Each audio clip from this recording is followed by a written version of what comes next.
Hello everyone, આજે આપણે ભીંડા કઢી બનાવીએ છીએ। એમાં ભીંડા લીધા છે, દહીં લીધું છે, બેસન લીધું છે। બેસનને હવે મિક્સ કરી દઈએ છીએ, પાણી નાખી અને ગ્રેવી જેવું બનાવી દીધું છે।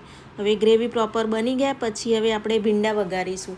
તેલ લીધું છે, રાઈ જીરું લીધું છે, પછી અંદર મીઠો લીમડો બી એડ કરીએ છીએ અને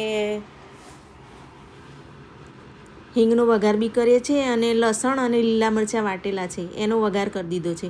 હવે ભીંડા અંદર નાખી દીધા છે।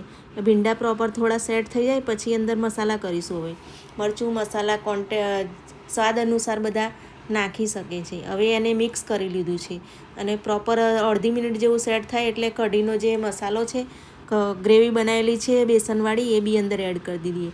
હવે પાણી એડ કરીએ છીએ, પાણી એડ કરી અને મિક્સ કરી લઈએ છીએ। હવે થવા દઈએ છીએ એને થોડું 2 મિનિટ થઈ જાય પછી હવે જો કઢી તૈયાર થઈ ગઈ છે। અંદર લીલા ધાણા એડ કરીએ છીએ। હવે પ્રોપર ભીંડા કઢી આપણી સેટ થઈ ગઈ છે। ભીંડા કઢી ખાવામાં બી બહુ સરસ લાગે છે। હવે આપણે સાથે સાથે બેસનના પકોડા કરી લઈએ છીએ। એમાં લસણ, લીલા મરચાં, અજમો નાખ્યો। હવે એની ગ્રેવી થોડી ઘટ બનાવી દઈએ છીએ।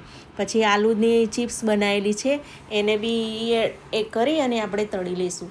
પ્રોપર મસાલા થોડા સેટ થઈ ગયા છે। હવે તેલ એડ કરી દીધું છે કઢાઈમાં અને જે બટાકાની ચિપ્સ જેવા કટિંગ કરી લીધા છે એને હવે તળી લઈએ છીએ।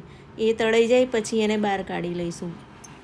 આ ભીંડા કઢી અને બેસન સારું લાગે છે એટલે બેસનના પકોડા બી સારા એવા બધા સેટ થાય છે। એટલે બટાકાની કરી લીધી, હવે મરચાંના કરી લઈશું। તો મરચાંના બી કરીએ છીએ આપણે હવે સાથે સાથે।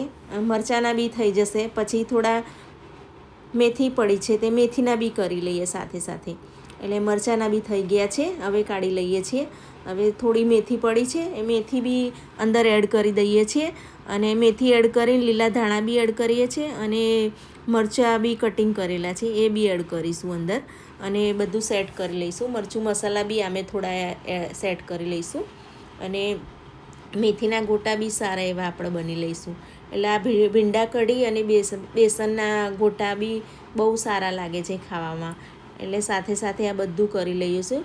આ સિમ્પલ તરીકેથી જ બધું કર્યું છે, વધારે આમાં કોઈ પણ જાતના સોડા, ઈનો કશું નથી નાખ્યું।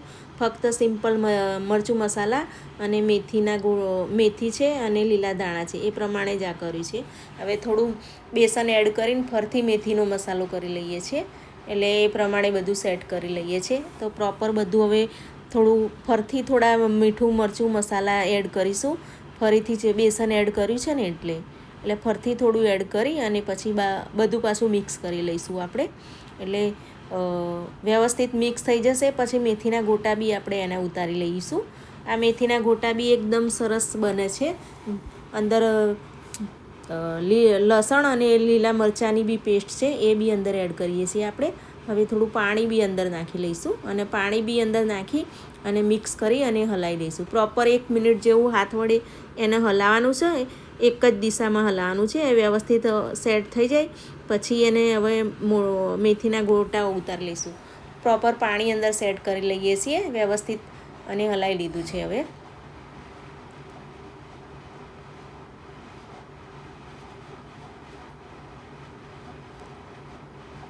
વ્યવસ્થિત સેટ થઈ જવા આવ્યું છે એટલે હવે આપણે મેથીના ગોટા ઉતારી લઈએ છીએ।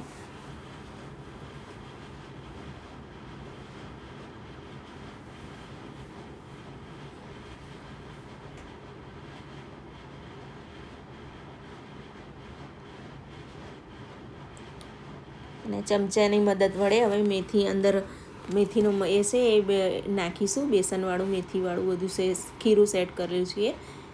હવે જોઈ શકો છો કે મેથીના ગોટા બી સરસ ફૂલી અને ઉપર આવે ત્યાં સુધી એને શેકાવા દેવાના છે।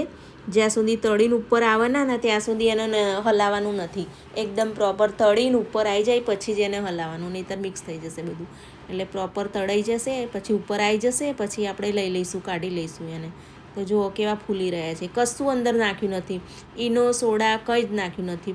સાદા સિમ્પલ તરીકે થી જ આ મેથીના ગોટા બનાવે છે। તો બી બહુ સરસ ફૂલી અને એટલા સરસ ટેસ્ટી બને છે ને, બહુ સારા લાગે છે ખાવામાં। તો તમે જોઈ શકો છો કે મેથીના ગોટા બી હવે સારા એવા ઉતરી રહ્યા છે।